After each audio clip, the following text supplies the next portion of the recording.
جناب امام بخاری، امام مسلم، امام ابو داود، امام ابن ماجہ، یہ حدیث کے 4 امام روایت کرتے ہیں جناب ابو ہریرہ رضی اللہ تعالی عنہ سے، کہتے ہیں کہ فرمایا نبی علیہ الصلوۃ والسلام نے، ينزل ربنا تبارک و تعالی، کہ اللہ تبارک و تعالی نازل ہوتے ہیں، اترتے ہیں رات کے آخری تہائی حصے میں آسمان دنیا کی طرف۔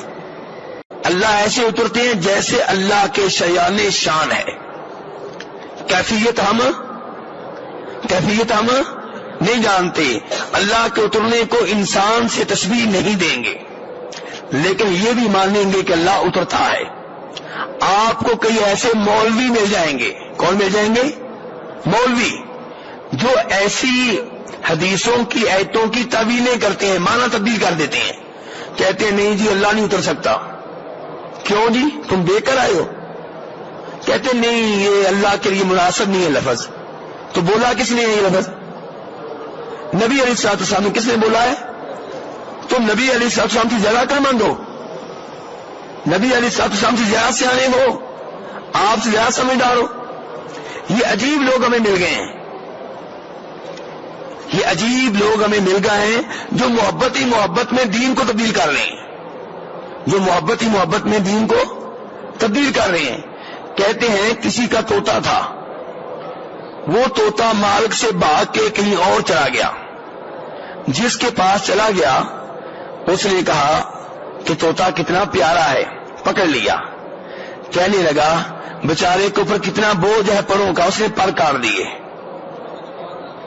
محبت ہی محبت میں پر، کہ بیچارے کے اوپر پروں کا کتنا بوجھ ہے، اتنا بوجھ بیچارے کے اوپر ہے، اس کو ہلکا کرنا چاہیے، تو اس نے پر کاٹ دیے۔ ایسی ہی محبت کئی لوگ اللہ سے کرتے ہیں، اللہ کے رسول علیہ الصلوۃ والسلام سے کرتے ہیں، دین سے کرتے ہیں۔ اللہ کے رسول علیہ السلام کہیں کہ اللہ اترتا ہے آسمان دنیا، یہ کہتے ہیں نہیں ہم نہیں مانیں گے۔ تم کیوں نہیں مانیں گے؟ کیونکہ جی ہمیں اللہ میں یہ ایسی چیز نہیں ہونی چاہیے۔ تم اللہ کو دیکھ کر آئے ہو نعوذ باللہ۔ تو اس لیے میرے بھائیو، اللہ اترتا ہے آسمان دنیا پہ رات کے آخری تہائی حصے میں۔ ویسے اللہ کہاں ہے میرے بھائیو؟ عرش سے اوپر۔ کیسے اترتے ہیں اللہ تعالیٰ ہمیں معلوم نہیں ہے، اور اتر کے اللہ تعالیٰ آواز لگاتے ہیں۔ اللہ تعالیٰ کیا کرتے ہیں؟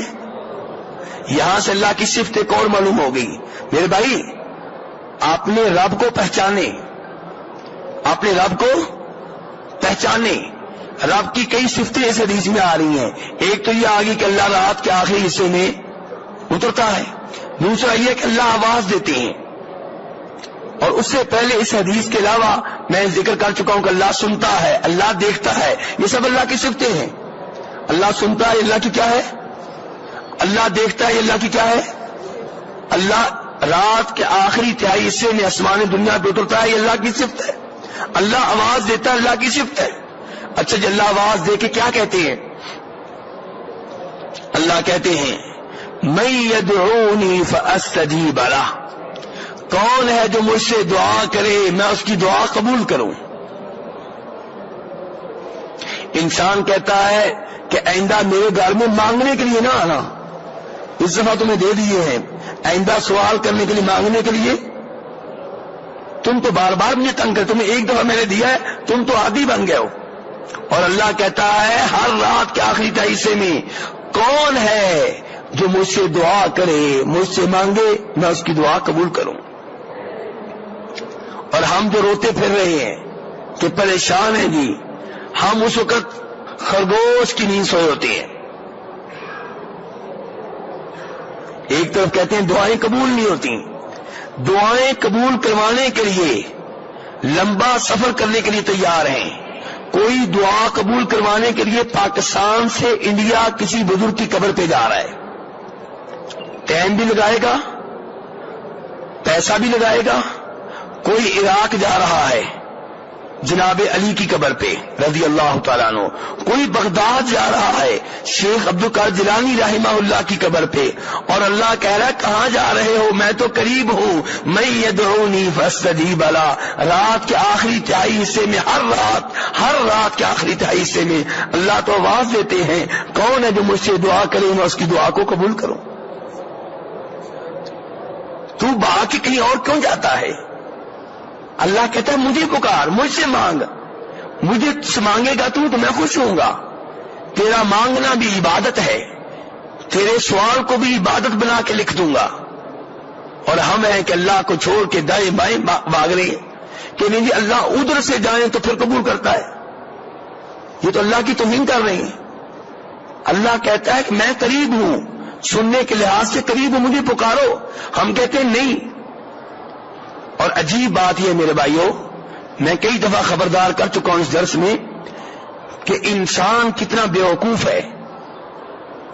رب کہے مجھے پکارو، ہم کہتے ہیں نہیں، اللہ ڈائریکٹ نہیں سنتا، اللہ کو واسطے کی ضرورت ہے۔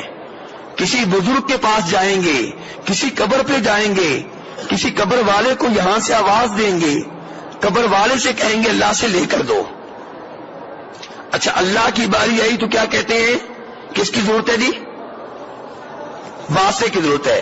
اور مثالیں دیتے ہیں کہ بادشاہ کے پاس آپ نے جانا ہو تو آپ کو پہلے رابطہ کرنا پڑے گا سیکرٹری سے، کلرک سے، ترجمان سے، وہاں سے ٹائم لیں گے، پھر جا کے آپ کی ضرورت بادشاہ پوری کرے گا۔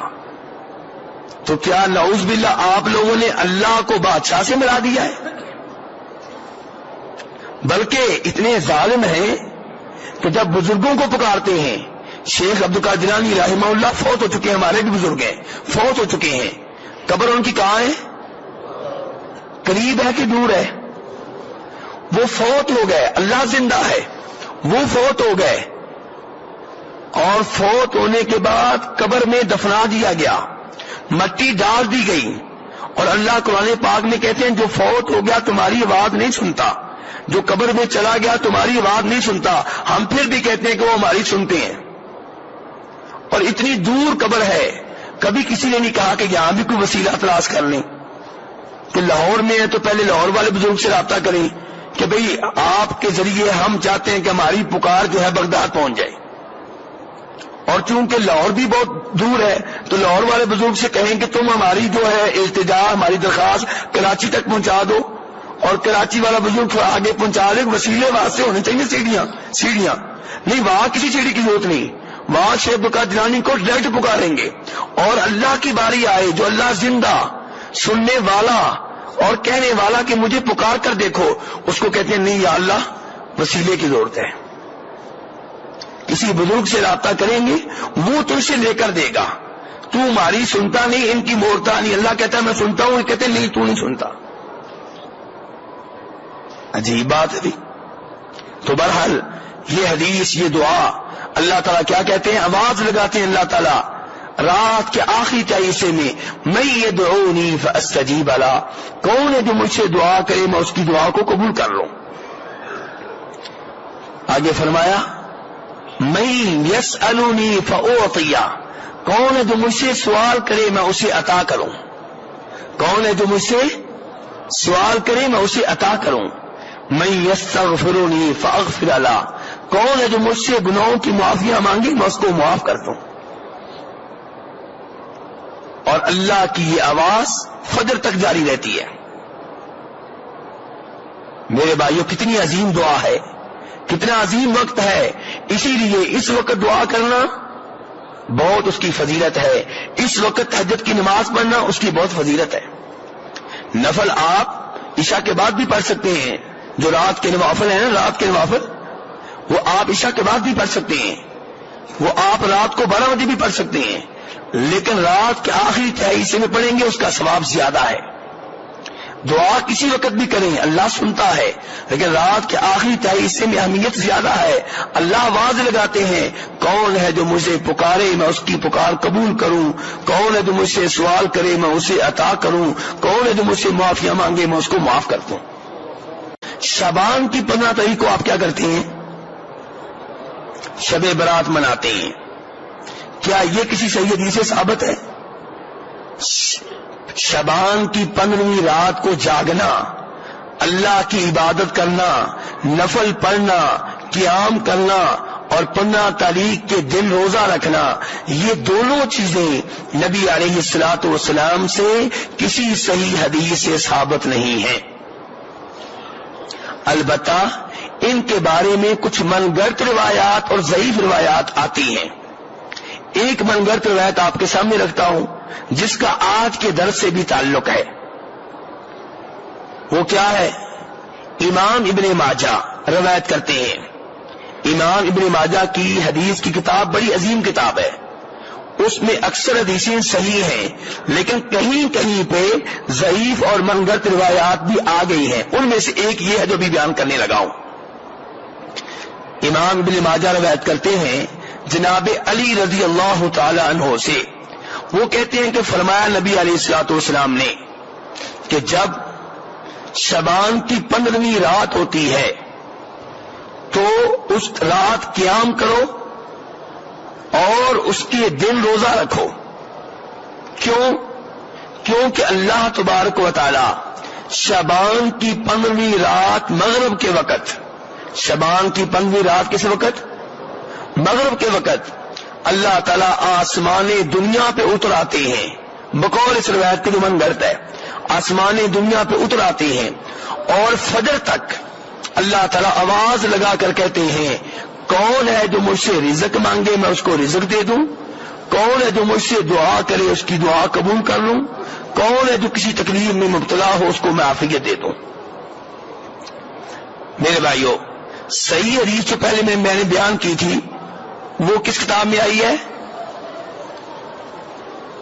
بخاری شریف میں، مسلم شریف میں، ابو داؤد میں، ابن ماجہ میں جو پہلے بیان کی تھی کہ اللہ تعالیٰ رات کے آخری تہائی حصے میں اترتے ہیں۔ کب اترتے ہیں؟ رات کے آخری تہائی حصے میں۔ وہ حدیث صحیح ہے بالکل۔ یہ حدیث جو ہے یہ من گھڑت ہے۔ کیونکہ اس کے بیان کرنے والوں میں ایک آدمی ہے، ایک راوی ہے جس کا نام ہے ابن ابی صبرہ۔ کیا نام ہے؟ ابن ابی صبرہ۔ اس کے بارے میں امام احمد ابن حنبل اور یحییٰ بن معین کہتے ہیں کان یضع الحدیث، یہ نبی علیہ الصلوۃ والسلام کے ذمے خود حدیثیں گھڑ کے آپ کے ذمے لگا دیتا تھا، خود گھڑتا اپنے گھر میں، اپنے گھر میں کوئی بات بنا لیتا اور کہتا نبی علیہ السلام نے کہی ہے۔ ایسے آدمی کی حدیث پہ آپ یقین کریں گے؟ جی کریں گے یقین؟ نبی علیہ السلام نے فرمایا من کذب علی متعمدا فلیتبوأ مقعدہ من النار، جو جان بوجھ کے میرے ذمہ وہ بات لگائے جو میں نے نہیں کہی اس کا ٹھکانہ جہنم ہے۔ قرآن پاک نے تو یہ اصول بیان کیا 26ویں پارے میں سورہ حجرات میں کہ اگر تمہارے پاس کوئی فاسق آدمی آئے، گنہگار آدمی آئے، کوئی بات لے کر آئے تو اس کی بات پہ یقین نہ کرو بلکہ تحقیق کر لو۔ قرآن پاک کیا کہہ رہا ہے کہ اگر تمہارے پاس کون آدمی آئے، کوئی فاسق آدمی آئے، کوئی بھی بات لے کر اس کی پہلے تحقیق کر لو، ایسے یقین نہ کرو۔ اور اگر نبی علیہ الصلوۃ والسلام کی حدیث ہو تو یہاں تو تحقیق اور زیادہ ہونی چاہیے۔ تو اس لیے میرے بھائی شب برات، اس رات کو خصوصی طور پہ عبادت کرنا اس لیے کہ آج شب برات ہے، یا اگلے دن روزہ رکھنا اس لیے کہ یہ 15 شعبان کی 15 تاریخ ہے، یہ غلط ہے، درست نہیں ہے، صحیح احادیث سے ثابت نہیں ہے۔ اللہ تبارک تعالیٰ سے دعا ہے کہ ہمیں صحیح معنوں میں دین حنیف کو سمجھنے کی توفیق عنایت فرمائے اور اس کے اوپر عمل کرنے کی توفیق عنایت فرمائے اور دین حنیف کو سمجھنے کی توفیق عنایت فرمائے۔